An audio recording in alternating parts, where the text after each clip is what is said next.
કામચોર અધિકારીઓ માટે એક દાખલો બેસાડ્યો ચોટીલા નાયબ કલેક્ટરે। રવિવારના રજાના દિવસે પણ રેડ પાડી ઝડપી પાડ્યા ખનીજ ચોરીમાં વપરાતા વાહનો। નાયબ કલેક્ટર એચ.ટી. મકવાણા અને તેમની ટીમે ચોટીલા થાન રોડ પર જામવાડી નજીક આકસ્મિક ચેકિંગ કર્યું। ગેરકાયદે ખનીજ ચોરીમાં વપરાતા 2 વાહનો જપ્ત કરવામાં આવ્યા। લોડર અને ડમ્પર મળીને 35 લાખનો મુદ્દામાલ જપ્ત કર્યો।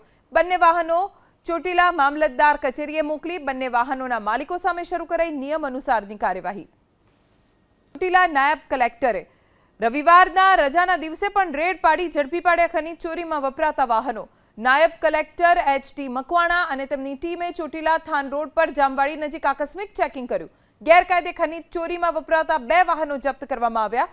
લોડર અને ડમ્પર મળીને 35 લાખનો મુદ્દામાલ જપ્ત કર્યો। બંને વાહનો ચોટીલા મામલતદાર કચેરીએ મોકલી બંને વાહનોના માલિકો સામે શરૂ કરાઈ નિયમ અનુસારની કાર્યવાહી।